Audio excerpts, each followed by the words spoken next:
अस्सलाम वालेकुम।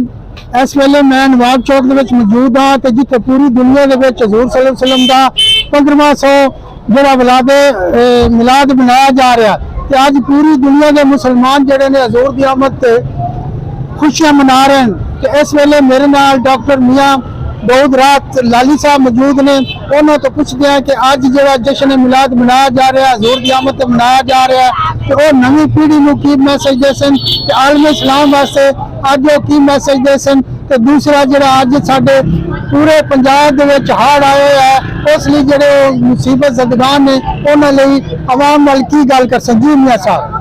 बिस्मिल्लाहिर्रहमानिर्रहीम। अल्हम्दुलिल्लाह पाकिस्तान समेत दुनिया भर दे विच जनाब रिसालत मुहम्मद सल्लल्लाहु अलैहि वसल्लम दा यौम विलादत पूरे जोश और अकीदत नाल मनाया जा रहा है। और ये साडे उत्ते अल्लाह दा एहसान अजीम है कि अल्लाह ताला ने सानू ये मौका अता किया और अपने महबूब की उम्मत च पैदा फरमाया। और कायनात दे विच सब तो बड़ी ईद है और कायनात दे जवाज दे ज़हूर दा दिन है। इस वास्ते मुसलमानों को पूरी अकीदत नाल ये दिन मनाना चाहिए और सरकार की आमद की खुशी दे विच अपने आप को खुश रखना चाहिए। नाल ही जिहड़ी सूरत हाल साडे कोल है, सैलाब की वजह तो साडे बहुत सारे वसेब दे बंदे तकलीफ का शिकार है, मुसीबत का शिकार है। सानू वध के उन्हां नाल तावन करना चाहिए, उन्हां दी मुश्किल की आसानी दे विच अपना हिस्सा पाउणा चाहिए।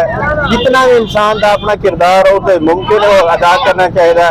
उन्होंने रेस्क्यू रिलीफ के सामान पहुँचावन जितना भी अपनी हम्बल कैपेसिटी है वो सारे मुसलमानों को चाहिए कि भरपूर तावन करें ताकि उम्मत रसूल सल्लल्लाहु अलैहि वसल्लम की आसानी का जरिया बन के साडी निजात का एक बात।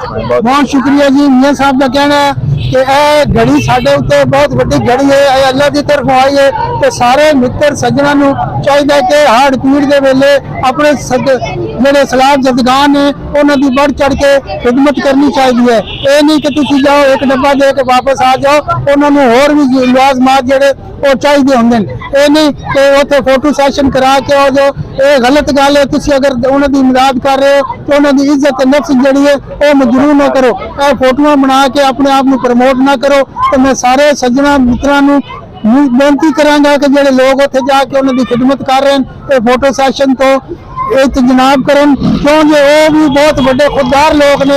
अज उन्होंने तो घड़ी आई है कि असं उन्होंने फोटो बना के एक्सपोज ना करिए। तो मैं गुजारिश करांगा कि फिर मेरे खिदमत करते हैं वो फोटो सैशन तो जनाब करें तो अपने सलाब जदगान भाइयों की खोल के खिदमत करें। जी।